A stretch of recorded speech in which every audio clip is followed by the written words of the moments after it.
that for the first time in human history, for the first time in all of human history, almost all of mankind is politically awake.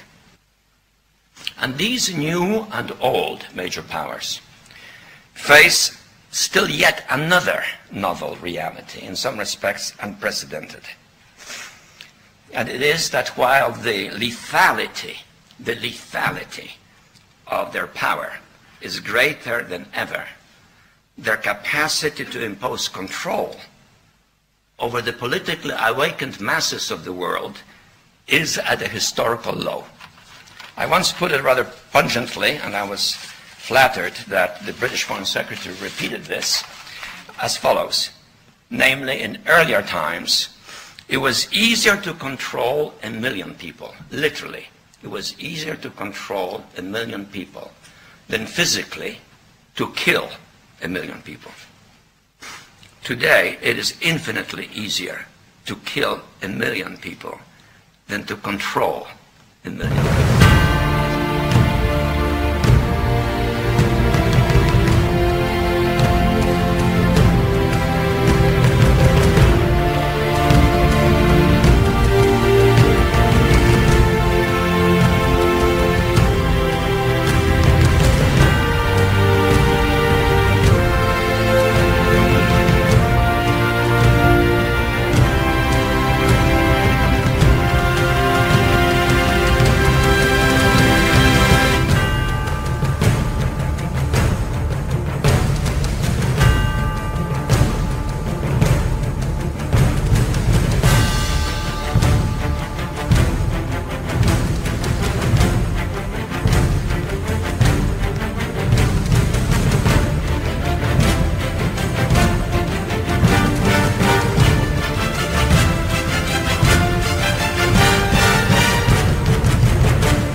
It is Tuesday the 23rd of September 2014. My name's Paul. My name's Andy. And this is our Unpenned Show. Two guys from Yorkshire doing a show like no other that I've heard. Because it's ours. It is ours, We yes. don't copy anybody. We don't listen and plagiarise anybody. No. And we don't have anything to sell. No, we don't. And we couldn't really care less whether you listen or you don't. No. So why'd you put it on YouTube then? To see who does. To see who does, yeah. Because if I had to ask you a question, and we've been doing this a while, how many people do you think in this country are actually awake? Hundreds? I used to... At our level, I mean. Yeah, We're at the bottom of the heap here. Now, there are a lot of people above our pay grade, I think, who understand, in some part and most part, how the basics of all this works. And they're okay. Because the people who do that basically work for the system. And they understand how the system stacks up and how we are designed to support it. But in their heads, they flip it and say, without us, there would be no organisation, rules or regulation. These people wouldn't be able to run their businesses, live their lives, we keep them safe, we provide all the services they need. In fact, we take the role of mummy. We are actually their mummies, and they're okay with that, because they've never wanted to change it. So, at this, where we are, the lower levels, we just shout at mummy and daddy all day, don't we? Mummy being the service industry, or the service sector that provides what we need, and daddy being the government, who actually makes the final decisions and said, this is how it's going to be. This is how much pocket money you're going to get, and if you don't do as you're told, we're going to start taking things off you. That's sort of how society stacks up. But we don't want to hear that. At this level here, we don't want to hear that, do we? No. We want to go along with all men are equal. We want to go with every voice should be heard. We want to go with we're sovereign and independent, and what we say matters. Human rights. And we want to pretend that we own things. Yeah. When there's no evidence we've ever owned anything at all. You can't buy something and own it if you buy it with debt.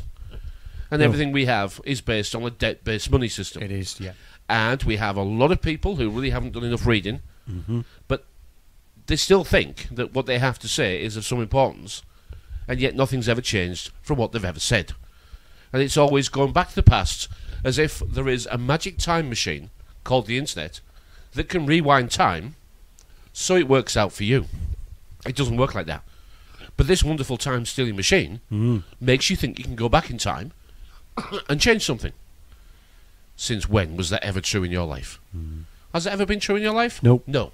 You can only ever apologise for what's happened in the past, Yes, can't you? that's all, yeah. And say, that'll be my fault I'm then. sorry, I made a mistake there. Now, how many people have you met in your lifetime that says, do you know what? I have made a number of mistakes in my life, and where I am today is a culmination of all those mistakes. Yes. All the mistakes I made, all the signs, okay, that I read wrongly because I didn't know where I was going. I was actually following everybody else. I thought they all knew where they were going. And rather than me say, I'm not sure how this all works, guys, I kept my mouth shut and just followed all the rest. Yes. Because if they were right, I'd be right. And if they were wrong, well, they wouldn't laugh at me because I followed them. In other words, we've been followers all our bloody lives. Yeah. We have. And I haven't. You have. Everybody's been a follower until you know that you're a bloody follower. This is the world's biggest religion. It's called materialism. But nobody admits that, do they? No, it isn't. No, you're talking about churches and that bloody dusty old book. You dozy prat. That was then. That's what you've been told by your masters. Would you tell your children how the world really worked? Well, they can't bloody cope with that, can they? No. They're not ready for it, are they? No, fortunately not. No. Children are never ready for the truth. So you give them it in stories, slowly but surely. What's going on in the world? A never-ending cycle of stories. Slowly but surely revealing how the world works. The children don't like how it works, so they say, nope, we don't want that. And they try and tell Mummy and Daddy how to run their household. How's that working out? It works out pretty badly, doesn't it? It certainly does, yeah. Because there's something that I actually want to say that I think as I've been holding back for a long time. Over the sort of months and years we've been doing this, I've often said there are things I'd like to say, but I don't. Because I don't need the actual trouble that'll come from me saying it. But I've realised I'm actually shortchanging myself. Yes. Because the only way I can learn is through the pain barrier. And the pain barrier is always how we've learned, isn't it? Yeah. And we talk about this every week, and I hope some people get a little bit of something from it, because nobody says the things like we do. I mean, I'm not very smart, and I know I'm not very smart. And as for being articulate and professional, no. If I was that good, I'd make you pay for it. But I'm not. So I'm never going to try, because you just laugh at me. But out of all the people that we've listened to, and I've listened to just about every name there ever is over all the years, no one's saying what we're saying. And yet what I think makes the most sense, everything around you is available for decode. Everything around you can teach you a little more how the world works. But what really taught you how the world works was the pain of discovering how the world works. Yeah. And you didn't discover it in the way that you thought it was going to be, did you? Remember we were watching YouTube and reading this and reading that and listening to so-and-so, and have you noticed nobody ever talks about Alex Jones? Have you noticed? Yeah. Nobody ever mentioned his name, because apparently if you mention the name Alex Jones, he's a shill. He's a Jew. He's a gatekeeper. I wouldn't have a clue if he is or he isn't. And you know what? I couldn't care less. And I wish people wouldn't actually just say, it doesn't matter. The information he gives out, I've listened to it, and I accept some of it, and I don't understand some of it, and most of it is reactionary politics commentating. Well, I'm not worried about that. I realise reacting to politics and commentating upon it is what catches 9 out of 10 people out, and my Facebook page is full of it. News hounds sniffing around for the news story and delivering it faster than everybody else with a little comment at the bottom of their own. Yeah. As if it bloody matters. Looking for the pat on the head. As if it bloody matters. As if you are taking any part in the decision-making process of that story being delivered. You're nothing but the delivery boy who wants a card at Christmas. You get your paper rounds done and get yourself off to school. That's all they're doing. They're doing the paper rounds all day and delivering issue after issue after issue. And they've all got issues. A news source. A news source, exactly. On your feed. Exactly. You've You've got to put sauces on your feed and feed on your sauces, haven't you? Absolutely. It's You all have, sauces. yeah. Sauces make it spice it up a bit, don't they? The They sauces. do. Well, it's certainly, you can choose your red sauce, your brown sauce, your mint sauce, piri sauce, apple sauce, reggae sauce. It's all to give it a flavour that you're comfortable with. Yep. It's all your flavour, and you get your flavour from your sauce, and that's your news feed. Yep. And that's your sauce. And I've noticed that there are some crazy stories being posted on Facebook, as always. Red wine is better than going to the gym. Right. Are they fishy sauces? I think they're red bloody herrings myself. Because you go back, you actually click through to the story, you think, look, this is just spoof. It is, Then you go to the website where the story came from, and it looks pretty official. And there's a couple of links here, but there's nothing to anything that matters. No. I mean, if you were in charge of how this all works, what would you have all day? You knew that the world was ruled by stories, and you knew that it was all different flavours. What would you do? You'd make sure there was a flavour out there for everybody. Yeah. And if it didn't exist, you'd be just jolly well create one. Because you realise that the stories are how we fight. Yeah. Well, I've heard this. Well, I've heard that. Well, I've got an opinion about this. This is not worth a jot, is it? Oh. It is not worth a bloody jot. People say that read, you've got to read. And I accept. Reading made a big difference to my life. Yeah. But is reading the same as experience? It's nothing like it, is it? No. You can read all day how to be a carpenter. It does not make you a carpenter, does it? No. But it makes you a commentator on carpenters. Carpenters. But it makes you a commentator on carpenters. In other words, you think you know, but you've never done it. Exactly. But you read the book. Yeah. So apparently, if you read the book and get some sort of distinction and certificate, it doesn't matter that you can't do it. No. But you can judge carpenters because you've read the book about carpenters. Health and safety do that, don't they? I'm just going to say it sounds like a good guise for health and safety. Health and safety do that, don't they? Yeah. You get people who are 90. It's like business consultants at banks, 21 years old. They still haven't cleaned the bedroom out, have they? They're still driving on the mum's insurance, aren't they? Okay.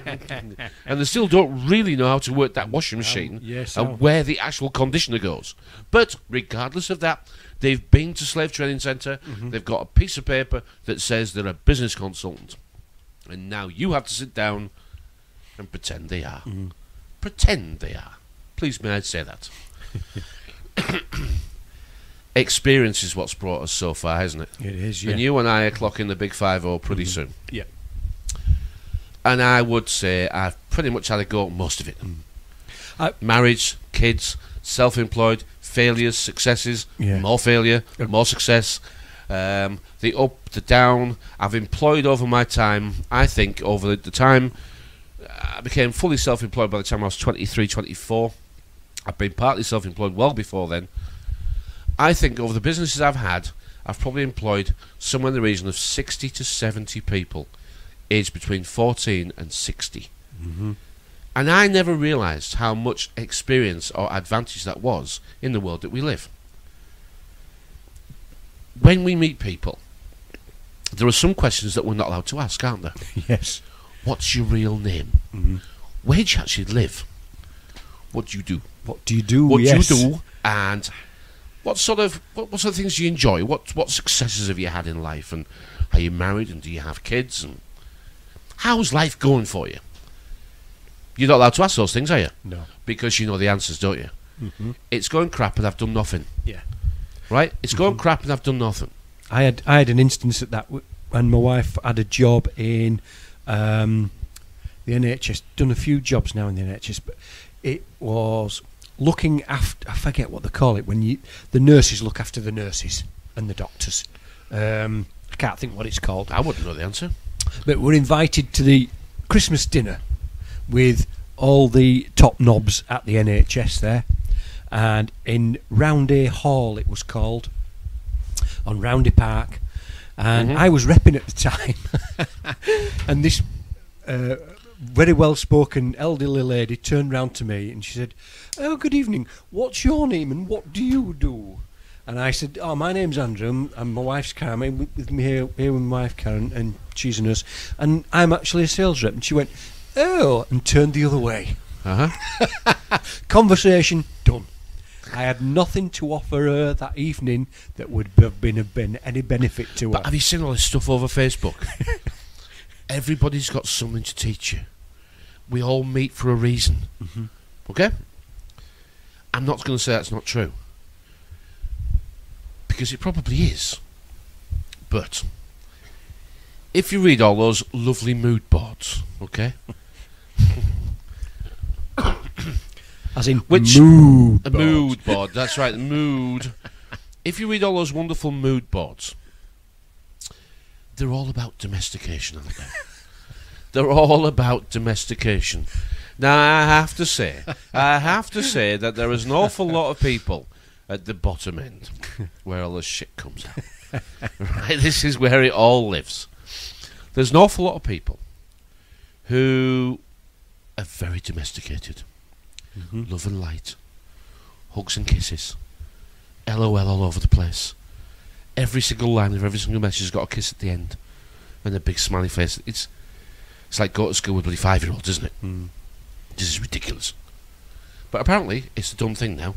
So you and I must accept that we have to speak like children, act like children, and write messages just like children do. And guess what? If I send you a message with a kiss in and you don't send me one back, I've upset you, haven't I? Don't you like? I've upset you, haven't I? It's like bloody text messages, isn't it? If you don't reply to a text message within minutes, what's wrong? I am so proud of myself. I chucked my mobile phone away 2.5 years ago. Done with it. And I hope I never have reason to get another one. Because that is the very thing that is going to slowly morph into your head. Well, I'm going to say, in a damning situation when you're actually, your phone says it's smarter than you are. Everything is smarter than the majority of people I keep meeting. I mean, I have the finest stage, I think, in North Yorkshire, a chip shop. And people of their own free will come in, and I get to speak to them briefly. 6 years plus I've been speaking to people. Can I get them to talk back to me? Yes. Can I get them to believe anything I'm missing? Nope. I'm not in the slightest bit interested. You have your opinion and I'll have mine. It's because I've got a chip shop. I cannot possibly know more than guys who've got chip shops. Because if I knew more than guys who've got chip shops, I wouldn't have a chip shop. You wouldn't have a chip shop. You see? Now that makes perfect sense. Yeah. All right? Now, I'm not going to argue whether they're right or wrong, because it's not for me to say whereabouts I am in the intelligence scale. No. But I know a few years ago, before the discovery of how it really bloody works, I was going to mark myself as a 6 or 7. In other words, I was self-employed, doing okay most of the time. I figured I was equal to some and better than a couple. A six for sure. Since the discovery of how much I don't know, I'm pretty much embarrassed to say I'm much past a 2. Pretty much, because I'm not sure what 3 is. But we've been doing this 6 or 7 years, so I guess in the age scale we'll go for 6 or 7 now. And you can tell the people who are 1 or 2, can't you? Because they were doing exactly the same as we were doing. 1 and 2. Yeah,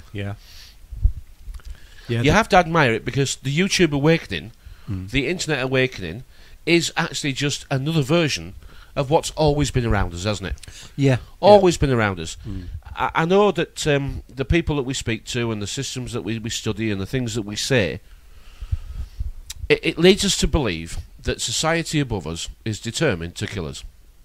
It's determined by whatever methods, and all methods possible, to actually cull our numbers. And I'm not going to tell you that's not true. I'm not going to tell you, because I don't know that's not true. In fact, I sort of think it could be close to the truth and we're all comfortable to admit. But there is something else. There is something else. The fact that we have access to all this information, and the fact that One thing that I don't think anybody has commented on that I've ever heard is that the government does reveal all its papers and documents eventually.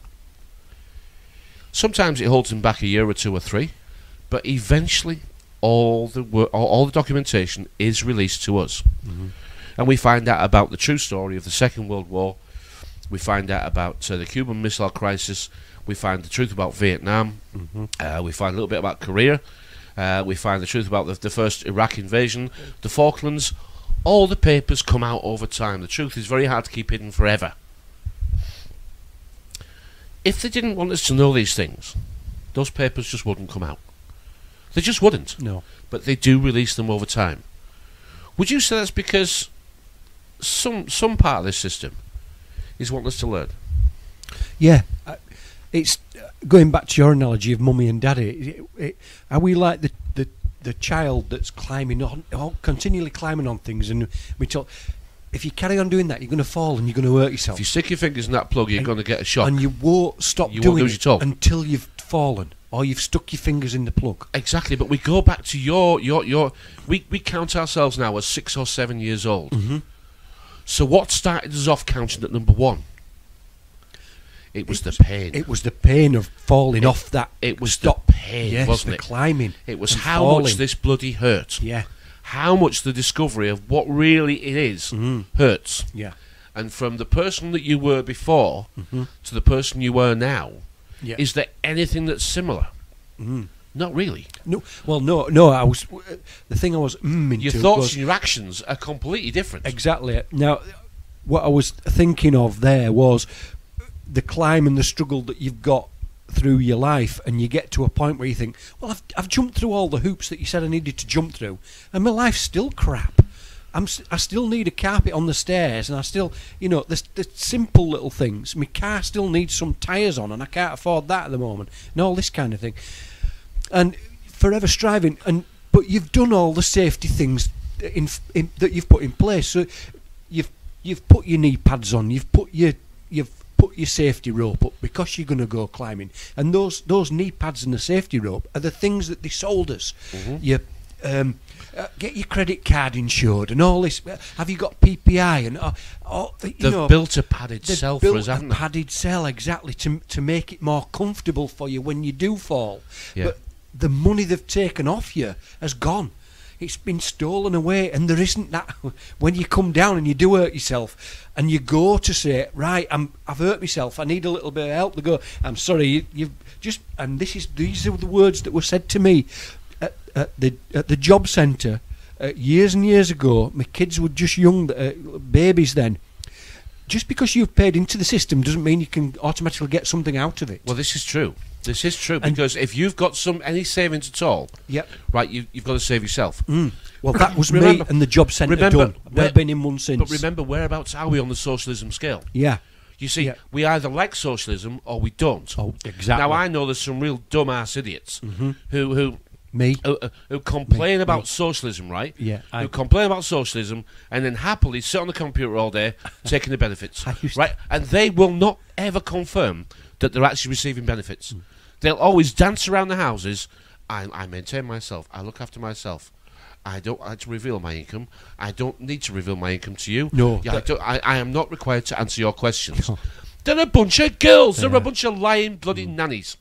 Sorry, I didn't realise where you're going. That no, I wasn't that way, but I was in the socialist, buying the socialist worker, voting Labour. Yeah, but you've also gone with the padded cell thing. Yes. Now they say we've built an existence here where you don't have to hurt yourself. Exactly. And we've told you how not to hurt yourself. And now you have hurt yourself. It's your own fault. Yeah. So you're going to have to suffer now. Yes. Now, I know before we said we'd fix you. But now we're not going to fix you. No. Because we made it so you shouldn't have to hurt yourself. And you didn't listen, did you? The only way you woke up to this was the pain, wasn't it? It was, yeah. And they want to make sure we never, ever have to go through this. Well, it's working well, isn't it? Because what are we doing? Collectively, what are we doing by shouting at Mummy and Daddy? We're getting Mummy and Daddy to hate us more. Correct? Yeah. Now, I'm not saying Mummy and Daddy will ever love us, but I'm not saying that Mummy and Daddy doesn't love us. It's just that we we act in a way that we don't get credit because we don't bloody deserve it. No. We're bitch and moan, bitch and moan, bitch and moan. Now, people talk about spirit. All right, they talk about spirit. But mainly, they're moaning and groaning and whinging. Now, if I could think of a drink called moan, or groan, or whinge, I would name it. But it's already been done. And it's called wine. It's called bloody wine. You see, they call it spirit, but all they're doing is wine, wine, wine, wine, wine. If your life's rubbish, the person whose fault it is looks back at you in the mirror. And the person who's going to fix it is the same person that looks at you in the mirror. This system is not going to change because you shout at it. Your people around you are not going to help you because you shout at them. These shows, if people haven't figured it out, and I'm sure they have, are primarily targeted at those that claim to be waking people up. I stake my claim you are doing nothing of the sort. No. You are muddying the waters, confusing good people. There are loads of good people around, and I mean lots of good people around. Just in the shop on Friday, there's an older customer. We call him Mr. Lightly Plastered. I know it sounds crazy, but Mr. Lightly Plastered. And this comes from years and years and years ago. He came in. It was the first time we'd met him. He'd moved up here, and he's a southerner. And he didn't know how to ask for lightly battered fish, or at least he'd forgotten. The word wouldn't come to mind. And he said, "Can I have 2 fish? And can I have them?" And he was waving his hand around, and he was, the plaster, just lightly plaster them. Well, we all fell about laughing at the time. And I said, "Do you mean lightly battered?" And he went, "Of course I mean lightly battered." Well, that was it. It stuck with him. Yeah. And he's been a favourite customer for a long time since. His wife, God bless, has been poorly a long time. Pretty much soon after he got here, they sort of retired and they come to Yorkshire to put their feet up, and then she got poorly soon after that. And she became bedridden soon after that. And he's, at the time I met him, he was mid-70s. And for the best part of 10 years, he's been looking after on his own, no help. No, he refuses to have help. He's now 86 years old. And his wife's still with us, but she's no better. 86 years old, he was looking after her. But last Friday he came in with a young lady, a carer, first time ever. Right. And I said, and he was almost looking a little embarrassed. And I said, I don't know what you're thinking, and I don't know why you're looking like that. I said, 86 years old, you can be bloody proud of yourself. You can, yeah. You did all you could do. And you know, well, this lady here, and she was sat next to him, she must have been in her mid-20s. She had the kindest, most smiliest face. And you just can see him, can't you? And I said, I've never met this lady sat next to you. She's got the kindest, most smiley face and friendly eyes. I said, this lady is here to help you, and I'm delighted that you found her, because this will make your life a little bit easier. You know what? Yeah. And it just, there are a lot, I call them angels, and they come in my shop, lots and lots of them, and they come in, and they come in to get smaller fish and chips for the people they're looking after. And I know these girls are on per minute. They actually get paid per bloody minute. They get 15 minutes, 30 minutes, and they have to scoot off in their own cars, drive out to the next one. And when they come in my shop, and sometimes it's busy, they can often be in the queue, and I know that those minutes are ticking away. And they have to allocate the time very efficiently. And when they come in, I always say, look, to all the people in the shop, I say, look, these girls are still working, and they're looking after the older boys and girls that we're all going to become. So I'm going to serve her first. And I've never had a complaint yet. No. I've always had, that's a good idea, that. Yeah. People are, they're almost delighted to hear me say it, so they can agree with me and feel suitably smart themselves. Yeah. But what I'm saying is, I don't meet many bad people. I meet lovely people who actually haven't got a clue what's going on. Yeah. Yeah. And the thing about being lovely people is, they don't believe what you tell them. That this system isn't quite what you thought it was. It doesn't really work as you thought it might. And the reason why the country is never paying its debt back is because the money system's designed so it can't. You don't get much more out than that, do you? Because you can't. Now, as for socialism, which was definitely what we've lived in since the Second World War, do we want socialism or not? You see, because we've got two competing systems. Capitalism versus socialism. Yep. Or, as I've always simplified it, makers versus takers. If we want the NHS, that's socialism. If we want socialised pensions, then that's what it is. If we want socialised welfare, then that's what it is. What do we want? Now, I don't have the answer, but I know a lot of people whinge about all those things, but go to the doctors and expect to be fixed. This is ridiculous. Yeah. What do you want? Because you've got to decide what you want and then go and get involved. There is only one way that we can change this, and that's change the people who make the decisions. Well, I don't hear anybody promoting that, do you? No, I don't. I don't hear anybody promoting that at all. No, we need to kick them all out. I hear and start afresh. Yep, I hear ideas of what we could do, but that's just on here. Yeah, that's just here.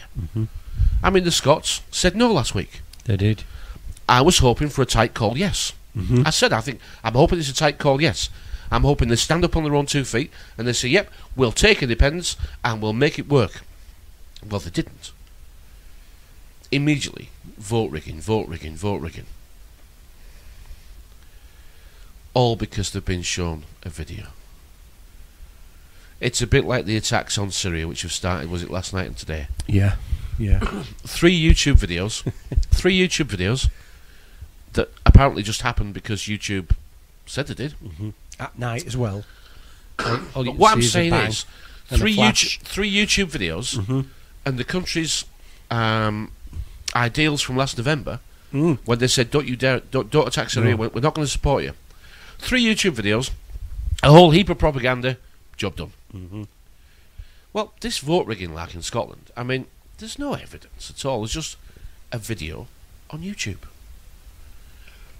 These are secondary sources. These are not primary sources.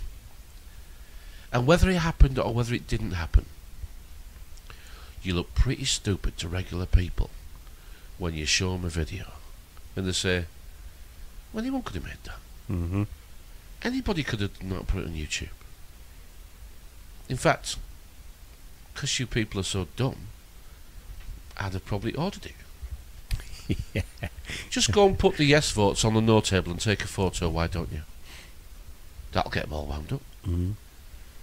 Just video one of the guys checking the forms and appearing to fill one in. That'll get them wound up. And just video one of the girls taking what looks to be a yes vote and put it on the no ones. You don't know that's what she's done. You don't know at all. No. You've just been shown a picture. And you've managed to fill the gaps in all on your own. Because you were shown those things, so because it suits what you want, you bloody believe it. Genius, isn't it? It is, yeah. It's like bloody Father Christmas, isn't it? Well, you want Father Christmas, so he believes. The vote were that close. I'm surprised nobody had demanded a recount. He wasn't that close. It was 45-55. Look, Scotland, half the people in Scotland work for the government. The other half don't. And if you're really good at fractions, there's about 20% unemployed. I don't know. And we weren't asked, were we? No. So it doesn't matter what we said. No, but in fact, we were having a laugh about it. Why haven't we asked? We've been asked that we're leaving Scotland. Why aren't we getting a vote to leave Scotland? And what do you know? Cameron has changed tack. He's changed attack. Yeah. People never hear it in the language to them. Tack, what horse you put on horses? I believe so. Oh, yeah. I believe so. And attack is something that we've been under for some considerable time. I would have thought so, yeah. You see, the thing is that they promised Scotland a better deal than England. So now all the Tory MPs in England are getting pretty uptight about that. Scotland's going to get what it was always going to get, which is definitely not more than it was getting before they started this process. What did we say last week? Doesn't matter whether it's yes, doesn't matter whether it's no. The deal that's going to be given to Scotland will be the deal that Scotland was always going to get, regardless of yes or no. It were already pre-ironed out. They'd have had well, luckily, the day after, cons. Here's the best bit. The day after they said no, okay, they came up with, we'll do something for Scotland, and we'll have it rushed through by January. We'll have it rushed through by, and then they've come up with a timetable yesterday of how it's going to be done. Like Parliament moves that fast. Yeah. And Gordon Brown, we hadn't heard of him for absolutely ages, and then suddenly crawled out from under his stone somewhere where he'd been looking for the gold that he'd got rid of. And you never forget that, do you? He didn't get rid of it. He sold it to the IMF. He sold it to the IMF. His bosses who wanted to buy it at the lowest possible price. I was going to say, did he get a high price for it? I suspect. No, he wanted to sell it at the lowest possible price to his bosses. And then I heard him giving this invigorating speech, and I thought, why do we listen to these promises that, and all the time that's just what they do? They break the promise and come up with some excuse that they couldn't deliver it because the last government we're in cocked it all up for them. Seems to work well, though, doesn't it? Brilliantly, doesn't it? It does seem to work rather well. God. So, we don't actually think we're ever going to get out of this. No, and the reason is that the children won't learn. No. Now, the children have been offered the opportunity to learn, and those that discover that they don't know much, right, shout and bawl at mummy and daddy. Well, that's absolutely fine. Mummy and daddy ain't listening. Now, you can protest if you want, but mummy and daddy don't care about that either. No. Not really, because they'll just start taking stuff off you. Sit you on the naughty step. They'll just start taking things off you. More attacks. Now, the people at the bottom end, you've got to understand that if you carry on being the way that you are, then you are being targeted. And you will be targeted. Because this system at the moment is ignoring what you're doing. But it's not going to eventually. In the ever-striving efficiency, time to rule, it's coming. We're not all going to get what we thought we were going to get. And some are going to get nothing. George Bernard Shaw said 80 years ago, eventually this is going to come down to, if you don't put in, you're not going to get out. Now, at the moment, that isn't the case. But eventually, it will be. Yeah. Because eventually this system is going to find you something to do. And if you don't want to do it, that's absolutely fine. But you're not going to get anything. The people who say that we're going to change it, look at the numbers. I wish it was true, and I wish I could broadcast something different to what we're doing now.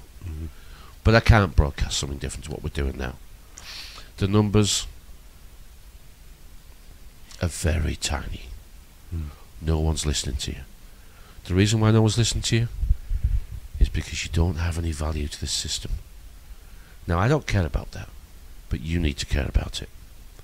Because when this system says we've found you a job, and you say I'm not doing it, it's gonna stop paying you. End of. It doesn't matter to me. People I've never met, I don't particularly care about. There's too many people I do know who I do care about. Yeah. And I've only got a limited amount of time to help. It sounds like we're picking on them. I'm actually just saying that this system is not, if you don't love it, it's never going to love you. How many sofas can you sleep on? How many favours can you call in? And how many bins you're going to fight over? So this isn't the future that we're talking about, is it? For some people, no, it's already here. Yeah. Everybody's got a story to tell, and everybody is on hard times for reasons that are very varied, aren't they? Some people, it's a relationship breakup, something's a business disaster, and other things are just bad decisions or refusals to do. And it's all personal to those that have made those decisions. But eventually, nobody's going to pay you for them. You're not. The safety net's going to go. as we said about the health and safety, the world that they're creating is so we can never hurt ourselves, so we can never be damaged in the way that we previously would have been. Mm-hmm. But you're going to have to join. Mm-hmm. In other words, you choose what you want to do, or we'll do it for you. Yeah. But that's coming. That is going to come eventually. Mm-hmm. Too many people here at the moment. But I would say 10, 15, 20 years down the line, we'll be there. When they filtered us out with the too much, your body mass index, how much do you smoke, how much do you drink? This is all. This has been going on for a long time, by the way. It has, yeah. It's not that we're not going to do it. It's just that you've got to ask ourselves that. So why can we still buy them? Exactly. Yeah. They don't ask you how many McDonald's you have.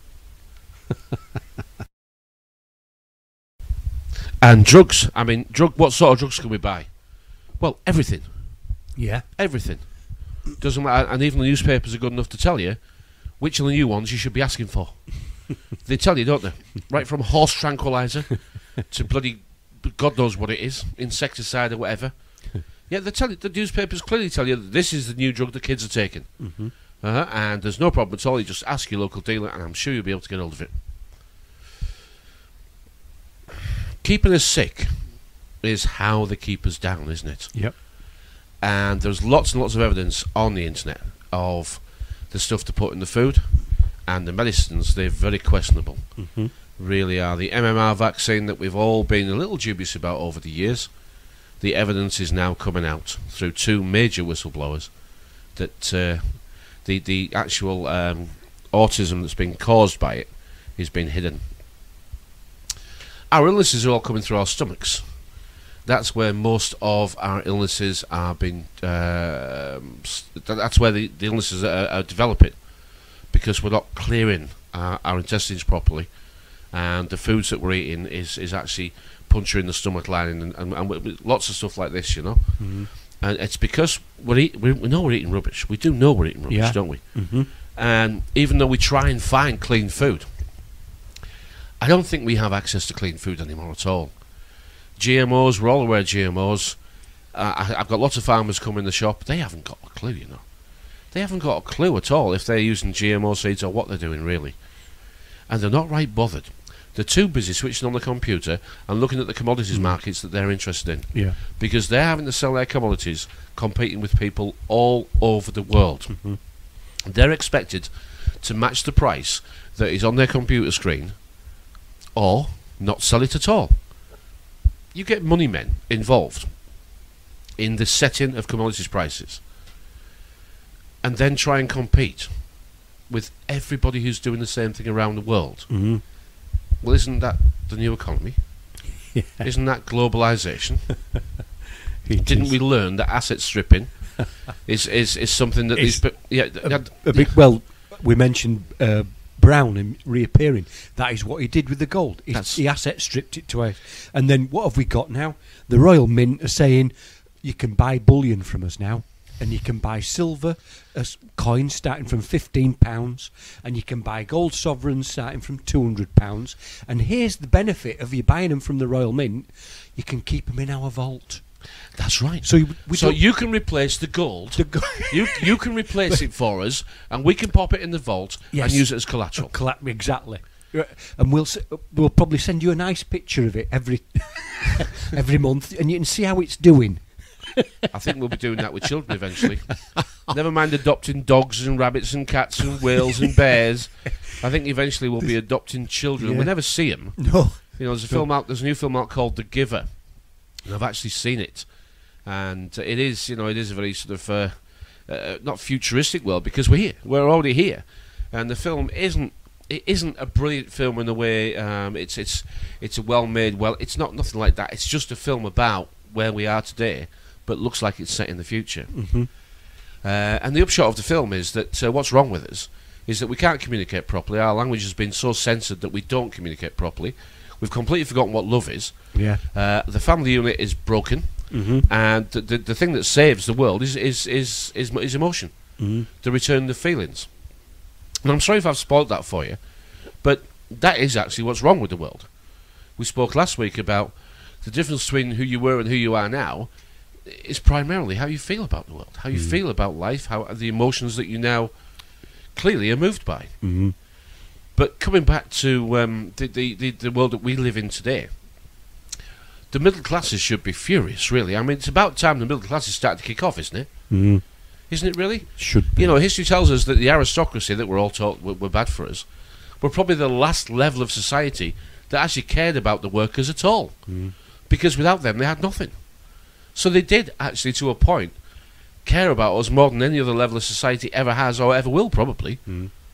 But anyway, they managed to annihilate them almost 100 years ago, didn't they? They did, We see lots of big houses now empty, under the control of what's the word? English heritage. English, exactly. Well, they stole them off them. National Trust. Exactly. Those two words don't go together. They're national and trust. Unless you spell it Trussed. I'm going to say it's a spelling mistake. Yeah. Yeah. I mean, isn't it? We don't normally do news stories, but I think a lot of people don't understand what happens to the world and why it's very important to break things. You know, we look at all the businesses over the years that were socialised. We look at the electric and the gas and the water, the shipbuilding, the coal mining. We look at the car industry and the coal, and we look at all those things that were in the hands of the people, and they had to be wrecked. Yes, because they couldn't be sold at the going rate. They had to be wrecked so they could be virtually given away for nothing. Mm. And a really good example of what's happened here is Phones for You. Mm-hmm. And this is a story I'm actually quoting from in the Telegraph. Now, Phones for You, doesn't matter what you think about the business, but it was a reasonably successful business. Its value was about £200 million. But BC Partners, they actually bought the place and then borrowed £205 million, saddling the company with vast amounts of debt. They then paid themselves a dividend of £223 million. Crippled by debt, the company has now collapsed into administration. Now, the people who crippled it have walked away with nearly 20 million quid, while 5,600 people face losing their jobs. The taxman's also going to get stiffed for about 90 million in unpaid VAT and pay-as-you-earn. This is asset stripping like the 1980s Wall Street Gordon Gekko. Yeah. They made 20 million quid by taking it to bits. Mm-hmm. Yeah, selling it all off. This is what is happening. Mm-hmm. This is what has happened with our bigger industries. Yeah. Next stop, the police, the hospitals, already underway, the fire service. Mm-hmm. They're going to asset strip it. Mm-hmm. Sell the buildings, sell the vehicles, and eventually sell the workers. Well, that fits with what we were saying last week about these 9 regions that are in place. You pay your council tax, don't you? And your council tax, it says the most of it goes to the Civil Defence Authority, which is the police and the fire service. Well, that's not strictly true. We know for the council tax goes via your local tax office down to London. Yes. It's then got the actual money taken off for their pensions and for your land rent, and then it's taken off, and then an amount that's allocated is sent back. Divvied back out again, yeah, yes. It's sent back. Mm-hmm. That's how it goes. Now, business rates are just sent to London, and yeah. ideally they keep them. Well, they do keep them. I mean, ideally they spend them on education. Yeah. But I think we do have some questions on education that we should be asking. But as for Phones for You, that's 5,600 people out of work. Mm-hmm. And they didn't do anything wrong here. No, they didn't. They didn't do anything wrong. The only thing they did was get up and go to work every day. Yeah. Mm-hmm. But that's not the way the news tells you it happened, is it? No. They just say it's going into administration, and that'll be that. Okay. And for some reason, no one really looks any further. No. They don't just look any further at all. Now, if we're talking about if we talk about schools and education, I had a lady in here yesterday, really well dressed, very smartly dressed, in casual stuff, but not Asda, not George Asda. A little better than that. Expensive haircut, well made up. She spoke to me like I've actually seen her before, but I don't recall seeing her before. But she's been in before because she said, "Oh, it's changed." I've obviously with the shop refit and that sort of thing. Oh, it's changed. Blah blah blah. And the shop was quiet, so I said, "So what do you do? What is it you do then? Because I can't tell by the way you dress what you do." And I don't remember she told me. But she did say, my son is very interested in politics. I can't remember how we got to that point. She said he's a political animal. I said, how old is he? She said, 16. And I said, well, I'd be interested to speak to him. At 16, he thinks he knows how politics works? I'd be very interested to speak to him. He said, why? I said, because I think I know how politics works as well. So I'd be interested to see how far he's got down the line of understanding. We talk about it all the time in my family. I think we jolly well know how politics works.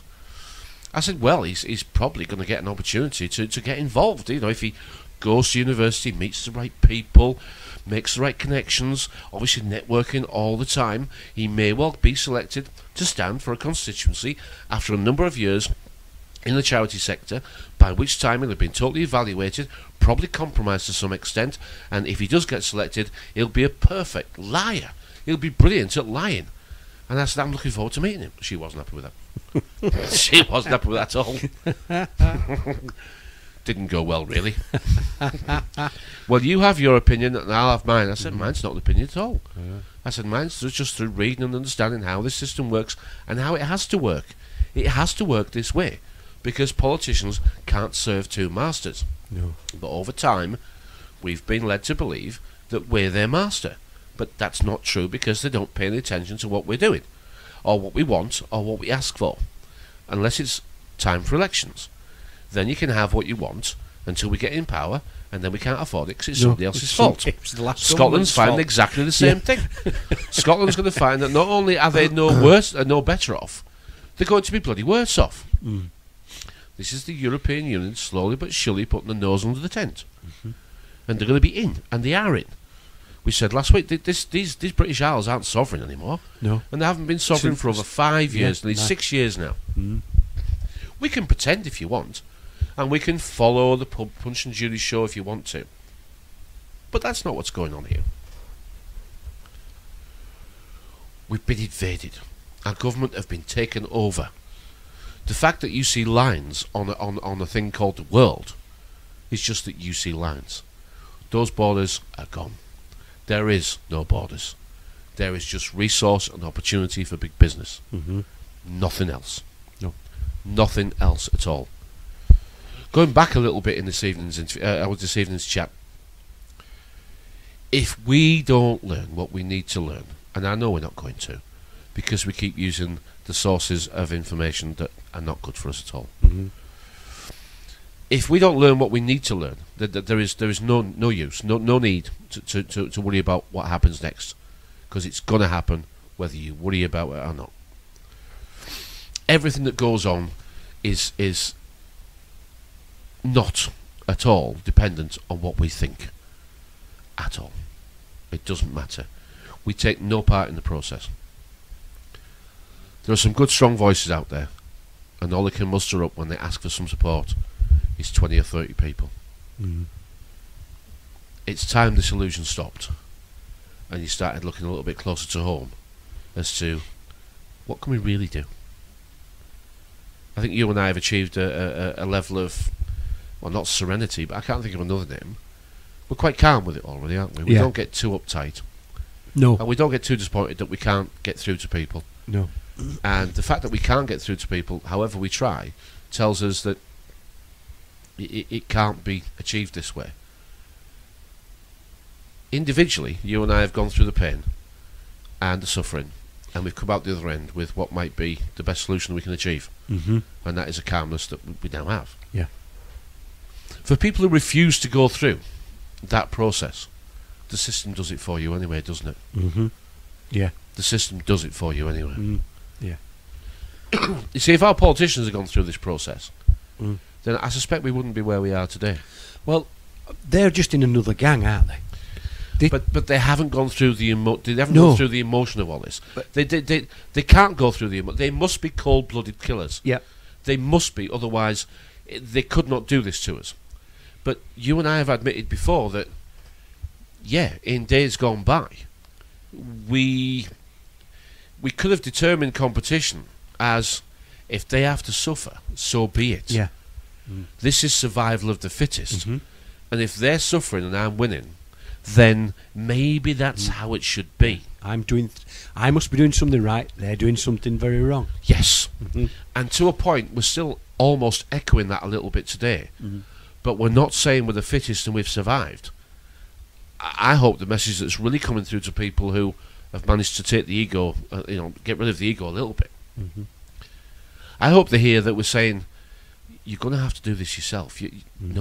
Doesn't matter who you're following, doesn't matter how many clicks you make on liking Facebook, it doesn't matter. No. If you don't save yourself, there is nobody going to do it for you.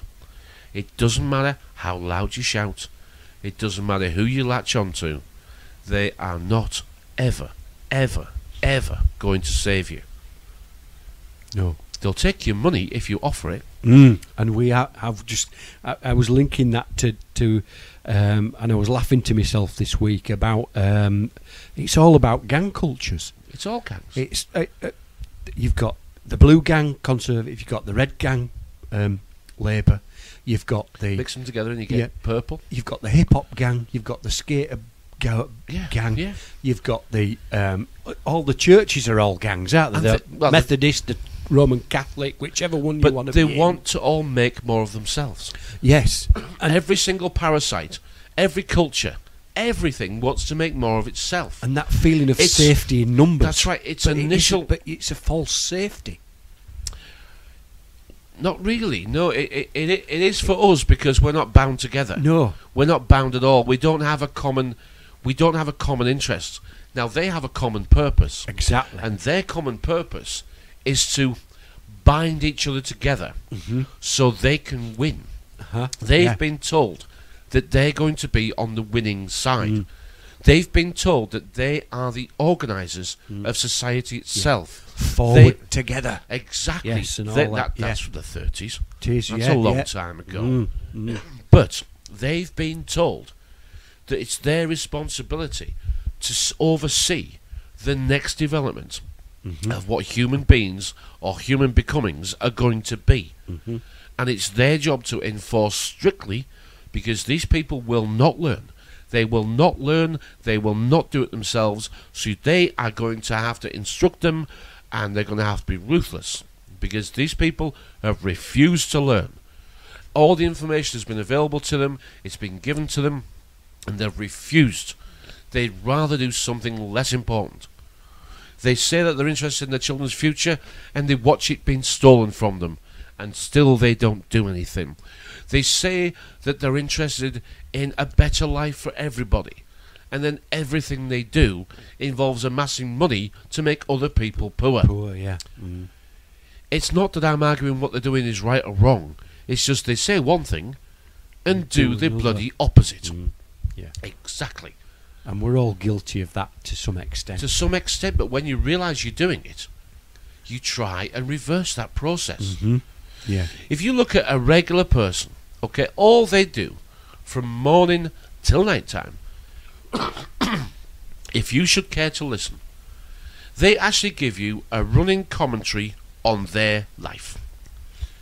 Everything is the race they're taking part in. The hurdles, the fences, the twists, the turns, the weather while it was all going on, how the going's been. I've been going to do this and I've been going to do that. How well things are going. The twists, the turns, the conditions. They're all telling you about the race that they're having. The back straight. They're commentating on their own race. And that's all they're ever doing. And what they're doing is they're telling you what they've seen or what they've been shown as they go by. The problem is that they think the word seen and shown is exactly the same thing. It's nothing like the same thing. Going back to reading and experience. Some will say it's pretty much the same. That's rubbish. It couldn't be further from the truth, could it? It could not be further from the truth. I remember thinking opinions was something that I had to remember, given to me by other people. I now realise opinions are not worth a light without evidence, and evidence is only evidence. It ain't proof. No. It ain't proof. Spirit is proof. You see? And wine is just volume. It's just volume, isn't it? How loud do you want to shout? Volume. The language has coded in it all that we need to know. And there is a good half of those above us and those around us that want to see us improve our lives and learn what we need. But the masters have always said, evolution is for those that want to grow. And the past tense of grow is grown. Except, I keep hearing it wrong. G-R-O-A-N. Yeah. You see, we keep getting it wrong. If words sound the same, it's because they are the same. Yeah. It's just the tense and the sense that they're used in, and the circumstance they're presented in. We aren't grown, but we are trying to grow. Yeah. And I wish more people would. Because the first thing about this growing lark is, you can't do much of it if you're busy arguing with somebody else about things that don't matter. Because the light is available for you to actually strive towards. And the rain, well, that's quite different. That's something quite different. The rain is the water. And without it, you're never going to grow. And the water is the money. And they say, you know, that money is the root of all evil. That's rubbish. It's the love of money that's the root of all evil. It's actually what you'll do for it. It's what you're prepared to do for it. Yeah. Now, money in itself is actually the most useful thing we've ever had, isn't it? We can actually trade and value everything. Yeah. So money's not the problem at all. It's the people who control the damn stuff and the interest that they don't print. Which means we can never get out of this. Collectively, we can never get out of it. And like we were talking earlier, you and I have gone through the pain and faced the truth. But others, they refuse to do it. But the system will make them. Yeah. You know, if we go back 300 years, we're on the cusp of the agricultural revolution, aren't we? Just 300 years. Yeah. It's not that long in the blink of an eye time. No. Not really. No, that was when life started to change with the agricultural revolution. Freed up labour. And then brought on the actual industrial revolution. And then the transport revolution, which was exported around the world. And that is really how, you know, Britannia ruled the waves, as it were, in the modern day. Yeah. And of course, you know, the invention of steam was everything. Brilliant. Or the use of steam, not the invention of steam, but the actual harnessing of that steam. Yeah, harnessing of that power. Yeah, it was. It changed our lives forever, and changed how we lived. And we can discuss that, but we're here today, and the majority of people who are here today are happy to receive a wage. Now, we don't call them wages anymore, but wages was something that we got every week, and we got them on Friday. And Friday was, you know, we can argue about Friday, what representative has Friday got. And we know lundi, mardi, mercredi, vendredi and jeudi, and then we know jeudi, well, is Jupiter Day. Yeah? So we can decide what we want from that. But we do know that, to some extent, it is a Jewish system we're in today. It is a Jewish banking cabal. Some call them the Zionists. The Protocols of the Elders of Zion. I've got a little book, and it's a good little read. And on my Facebook page is the actual spoken book. It's actually a whole YouTube video. I saw that. He's read the book. Yeah, about 3 hours long. Is it? Yeah, but it's good. It's good. You have to listen to it all in one go, but it's well done. I mean, the guy's just sat and narrated it. He's just sat and read it out. Well done to him. Well done to him. He's put a few of his own little additions in there, and it's quite a comedy little read, actually. It's good though. And he is reading it word for word because I've got the book myself. We can argue about the Zionists, we can argue about the Jews, what's the point? What he reads makes an awful lot of sense, and it's too much sense to be ignored. They say it's been debunked, and you say, okay, by who? And then you try and click through the links, and you realise that just by somebody who wanted to debunk it. It doesn't matter. If you've got ears to listen, you can hear what's in there. And it talks about the banking cabal, them having all the money, and controlling governments around the world, and the method of control, and the weakness of men. Mm-hmm. And it is who'll do it. It is what's a man's price. But the number one method of control is alcohol. Yes. It's actually alcohol. Mm-hmm. And they say that it's if a man isn't having a drink, he's thinking about a time when he will have a drink. Yeah. And only looking through history, the Templars themselves set up what we now know to be pubs. They did, yeah. And the alcohol that we know today isn't. It's been around for an awful long time. Because that's why the pubs have the royal names, isn't it? Yeah. Queen's Arms and King's Head and all those. Because they're all named. Yeah, they're all named. Yeah. In respect of, because the Templars set them up. Yeah. Even in this town of Ripon, in the year 1850, there was 39 public houses for a population of just over 6,000 people. Well, that's a public house for 138 people. There's 39 of them doing good business. Yeah. That's remarkable, isn't it? It Today we've just over half that number. But they're serving these 16,500 people. Which of course takes the number considerably higher, to 800 and some people per public house. But has alcohol consumption decreased? No, it hasn't. No, it's probably it's gone increased. up. It's increased. So it's not we're drinking less. It's just that our ways of drinking have changed. Yeah. I remember 30 years ago. Sources of receiving it, yeah. Yeah, 30 years ago, if you drank at home, you were alcoholic. You're a secret drinker who drinks on their own. Drinks on their own, yeah. Exactly. You could see some of the older folks in the supermarket buying, a half a bottle of vodka, and you thought, ooh, hey up. It was unusual. But now when you go to the supermarket, in everybody's trolleys and baskets is alcohol. So our consumption hasn't reduced, but our methods have, where we drink it. Yeah. We're becoming less and less sociable. Why did text messaging take off? Why did text messaging take off?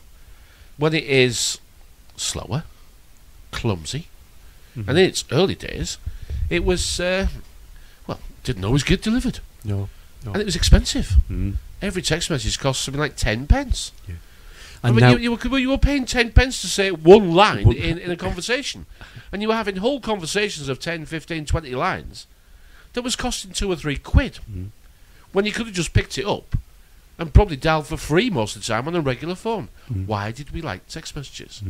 I don't have the answer entirely, but we liked them. It took the personal thing out of it, I think. It allowed you to say what you wanted, didn't it? Yes, and I think... You didn't get embarrassed, did you? Somebody said, I can read it before I send it so that I don't make myself look as fool, sort of thing. But the other thing with text messaging, within the youngsters now, that's actually declining. Is it really? Yes, they're actually using the WhatsApp. Because their phone's smarter than them now. Right. They can actually copy and paste anything they want and send it to whoever they want now. So they don't even have to type it out. They don't have to actually physically type, hello, how are you? Can we meet up for a drink somewhere? Really? And just send them a WhatsApp. Copy and paste it. Pub, we were there last time and we're meeting there. Dumb. Yeah. Dumb. And it's so much easier. Dumb. Yeah. Gonna stop us talking. Exactly. The next step is stop us talking. Yeah. So, it really and calling it social networking. Nothing to do with fish, though. This. No. Not to do with fish. I wouldn't have thought so. Don't you get mixed up? No. No. It's not. No. No. It's just because I've seen it on Futurama. These people think the water's the money. It can't be true because Futurama said it wasn't.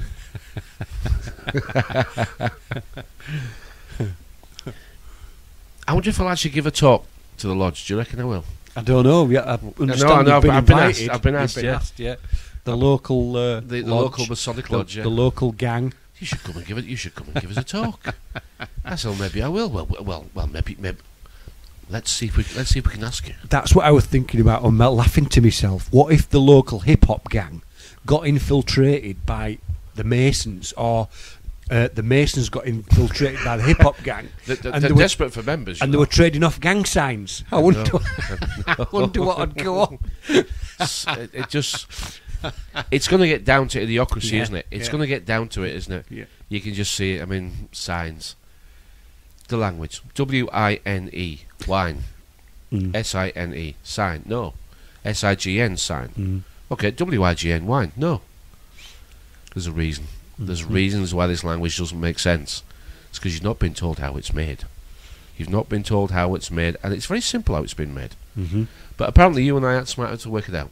No, definitely Apparently not. we couldn't possibly work it out. We're just making it up. We're just making things fit. Apparently we are. Yeah. Despite the fact that the etymology books I've read, despite the fact that we've been through the dictionaries, despite the fact that we've managed to learn how to put it together, learn the dual meanings, and despite the fact that they're actually in the dictionaries but we don't understand how to connect it all together. Nope. Still we're wrong.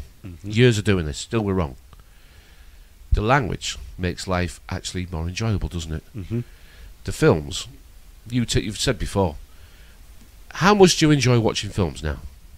Brilliant, aren't they? Yes, I get a lot more out of the them language now than I is used to do. so there for you to listen to, isn't it? I was doing I got mixed up tonight. I was doing the word deploy. I looked up the word deploy tonight. Deploy. And the main heading, it says, is to deploy, as in deploy troops. And one of the verbs underneath it says to dispose of. You put those two together if you want. I'm not. Well, you deploy your parachutes, don't you? Yeah. You do. But the words have so much. I mean, you're right. To position troops is to deploy. To deploy your parachute is to pull it, isn't it? And to bring is to deploy forces into action. But deploy is primarily a military actual term. I mean, to base a weapon in the field is to deploy the gun, deploy the tank. I mean, look at what's happening with ISIS. You know, they've got Toyota Hiluxes. Bloody loads of them. Brand new ones, yeah. Shiny, all washed. the weapons they've got, they can magically bloody well use them. Yeah, they can just open the box and use a rocket launcher. No. It's a bloody farce, isn't it? Jump in a tank. We were laughing about this earlier. Jump in a tank, no training. Crack on, yeah. How long do they have to train up here in Catterick? Years. Is it 2 years? I'll have to ask one of my cousins. He was in the actual tank regiment. I'll ask him how long he took to train as a. But of course, you'll just plug your laptop in now, won't you? Jump in it, plug your laptop in, and there will be a PS3 or an Xbox version of how to drive it. What you do is you CGI a YouTube video. Yes. Right? It's much cheaper. You CGI a YouTube video, okay? You make sure most people say it. You give it to ITN, you give it to BBC, okay? And then once you've manufactured consent, right? You go bomb the living daylights out of them. Yeah, it's really simple. Yeah. All right. This buying trucks, it's rubbish. What's the point? We can CGI all this, and then we can stick it on YouTube. Yeah. We can sell it to the masses, and then finally we can go level Syria. Thanks very much, everybody. It was, as we're saying, just an excuse to get it. They were itching to do it last November, weren't they? Well, look at November. Yeah. Look at global warmonger, New World Order salesman, yes. Global warmonger. Okay, military-industrial complex #1 salesman of the month, Tony Blair. Yeah. All right, what's he saying? Be prepared to invade Iraq again. The problem is that the war. Okay, the world has been running on war for a long time. Okay, and we started with Zbigniew Brzezinski. Yeah. Okay, and he said controlling 1 million people was once quite easy, but now it's easier to kill 1 million people. Yes. Now you have to understand, like a smart man like that says those two things in the same sentence, and what he's saying is if we can't control them, we're going to kill. We're going to have to kill him. He's not messing about here. He isn't. That's why those two sentences were side by side. There's no editing there. That's what he said. That's what he said. And that's what he bloody well meant as well. Now, we're not conspiracy theory guys at all, but we do say what we see. Yeah. That's why we try and stay in the now all the time. We don't use our crystal ball to tell lies. We say, I wonder if this is how it's going to work out. And we don't go too far in the past to actually pretend that it might have happened. We just know the basics of how it works. And if everybody sort of said, I don't believe history, because history and mystery are really very well connected, because we don't bloody know. Rewriting history is fairly simple after 200 or 300 years, isn't it? Yeah. It's fairly simple to rewrite it. You just remove any evidence of what you don't want people to know, and then write in the bits. And nobody around to remember what happened. Well, you basically you take the information out of circulation. Yeah. I mean, we get to read all these books, and the majority of books are telling us about the books that were written for those to learn in universities and the control system 50, 60, 70, 80 years ago. People are still using the isms. They're still using I mean, I'm reading Skinner, but I know I'm out of date. I know I'm miles out of date. Skinner and Orwell and Bernard Shaw and Bernays and Russell. Read loads of these books.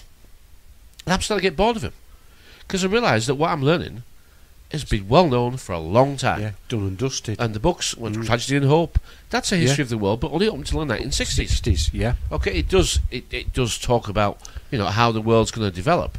But again, and now you're watching the film. The Giver that I've just spoke about earlier. It's a great film, but it doesn't tell you much that you don't know. And unless you don't know it.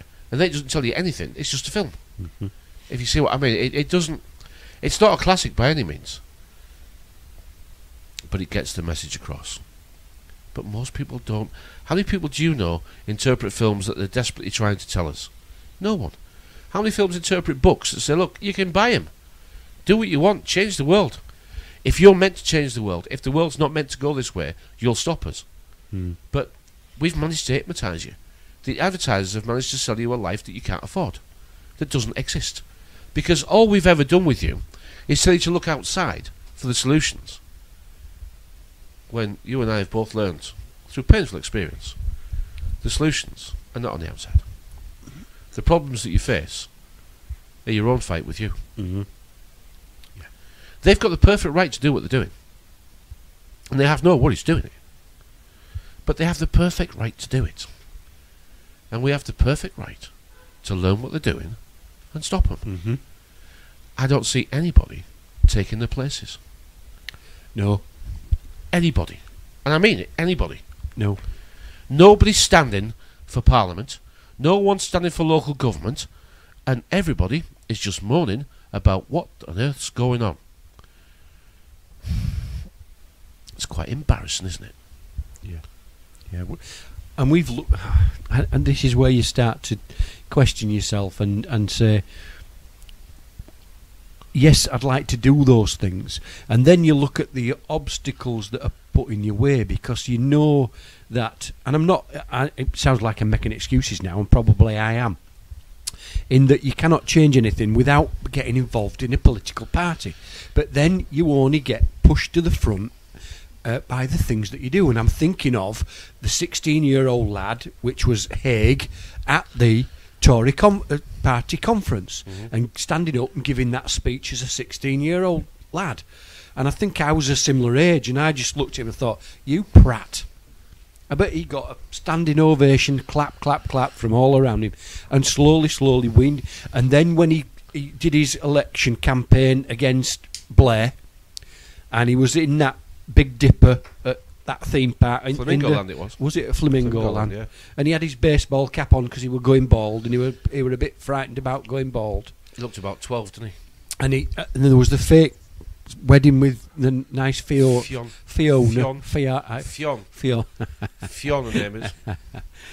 And then suddenly he was foreign. I've written down there the foreign secretary, because it was in that opening clip by Zabriskie there mentioned the foreign secretary, and that foreign secretary at the time was Jack Straw, I think.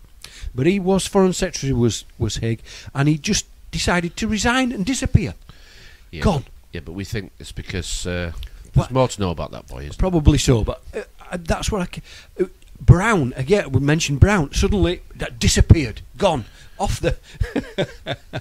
and I remember going back to Haig and back to ISIS. I remember when we were saying we weren't going into Syria, but we were going to supply the rebels with arms. And those rebels are now terrorists. You see how quickly it changes for their own ends. ISIS, ISIL, Islamic State, Al-Qaeda, Mujahideen, Taliban. Yeah. And then I look at the alternative guys. I look at who I'm thinking of now is George Galloway, and I can't. I somehow I listen to what he says, and yes, he's very articulate and he knows his stuff, and he does base it a lot on facts. But I can't get past the Big Brother thing with him. I'm sorry, I just can't get past that. Why would you? I wouldn't dream of doing that. He did it, and that's up to him. It's not for me to say. But you do know that intelligent people's sense of humour is nothing like a sense of humour. No, it doesn't work like a sense of humour at all.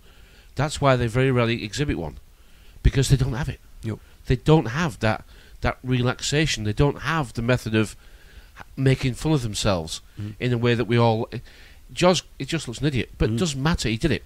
Now, Galloway, we can decide what he is, but he looks like an ex-boxer, doesn't he?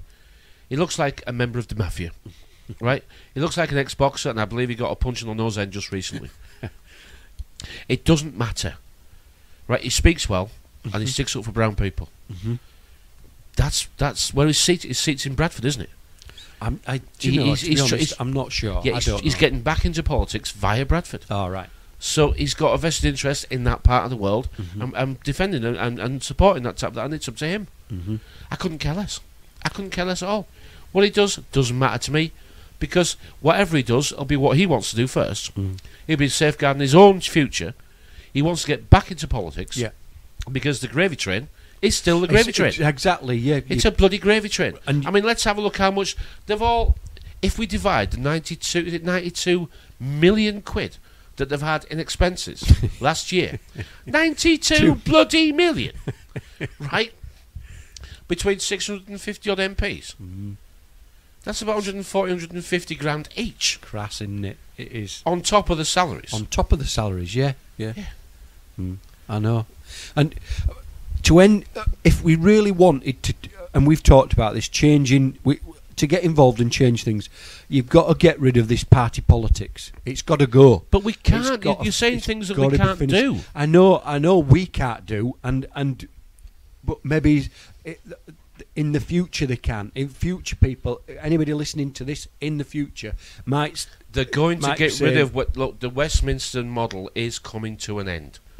Like everything else, they wreck it before it has to go. Yeah. We won't support its end until it's properly and truly wrecked. Yeah.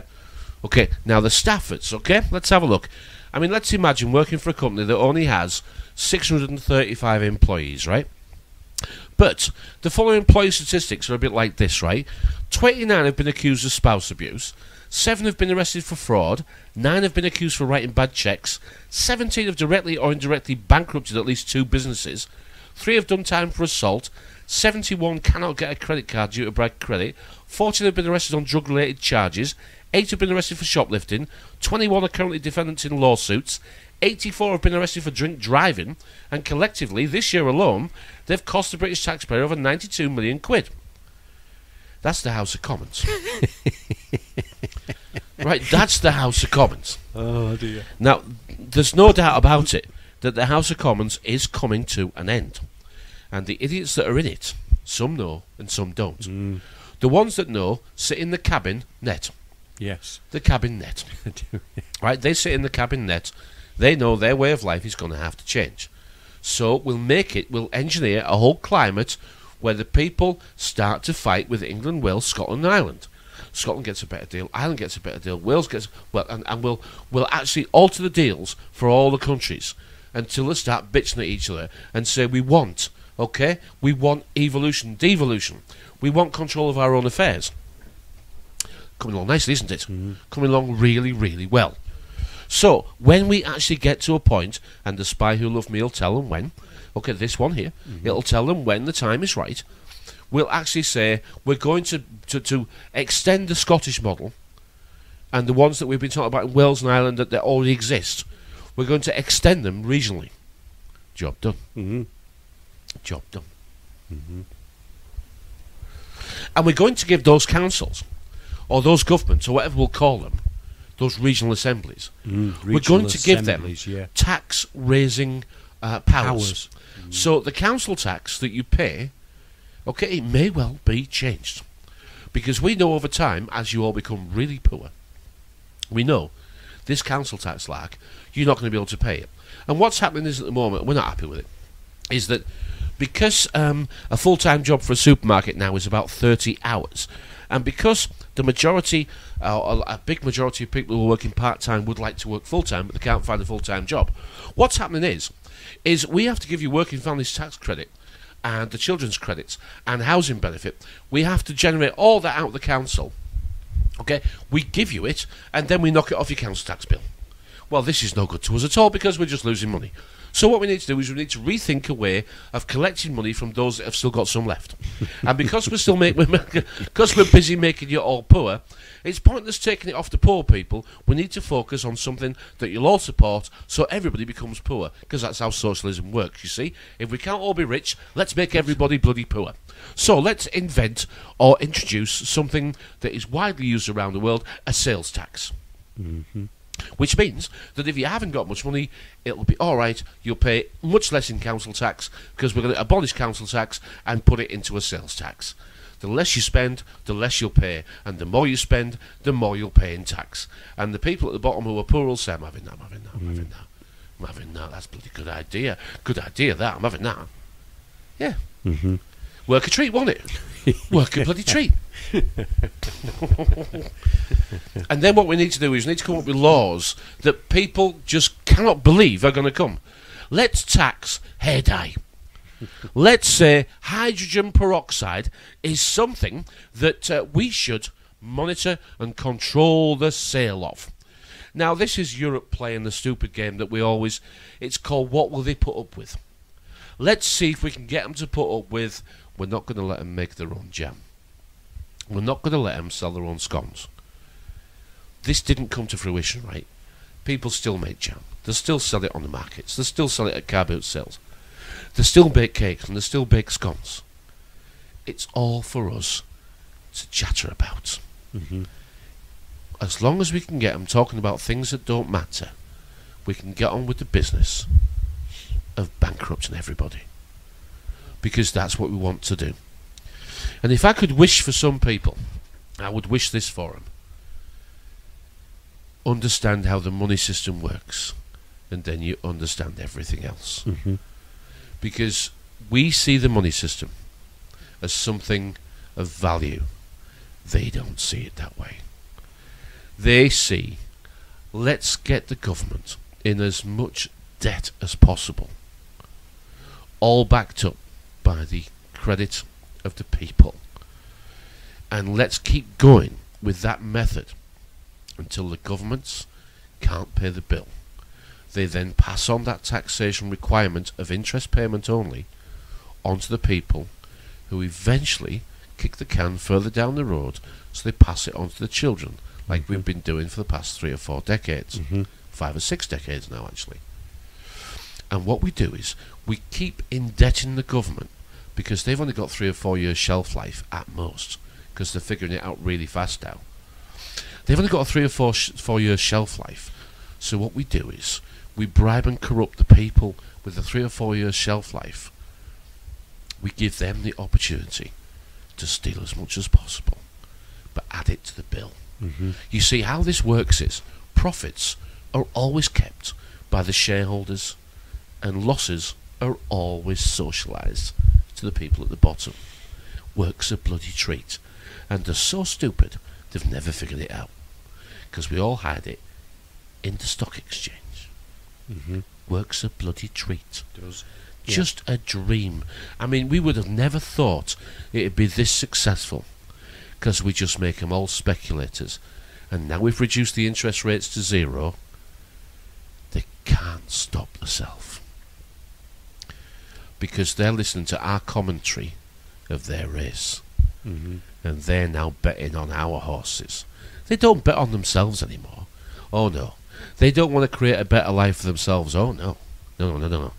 We give them a running commentary that they bet on our horses, and it's a rigged game. It's a bloody rigged game. And even if you're winning now, like all suckers, you'll eventually find out that maybe you lasted more than most. But when it comes to the winning line, we make the rules and you don't cross them.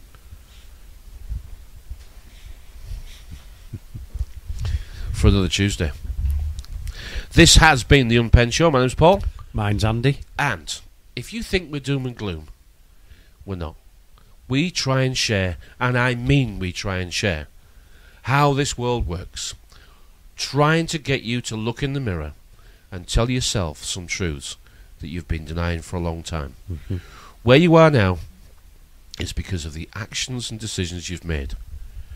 What's going to happen next is entirely down to what you create. Watching others, asking others, is not ever going to fix your life. Nope. Reading the computer is only ever going to give you a feeling of how it works, but you have no experience. You can read a book on being an electrician. You're not an electrician.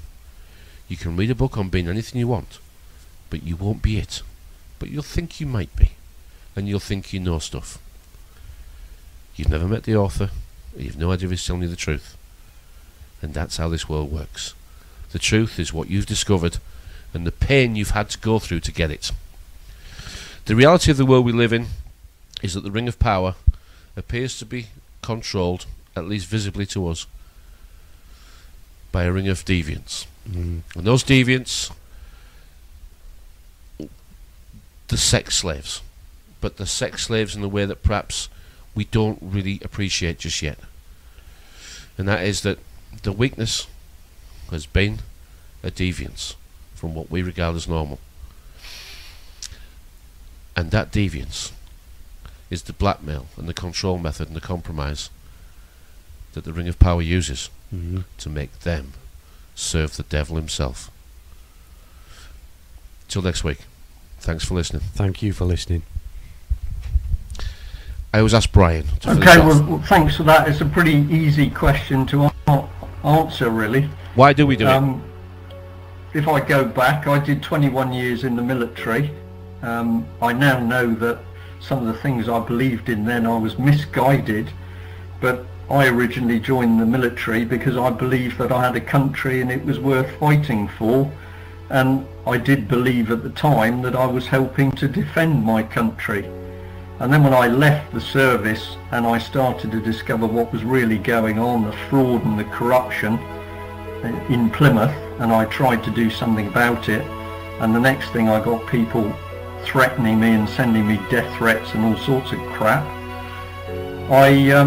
I sat down with a couple of guys and we actually had a discussion about it, and we said, what are we going to do?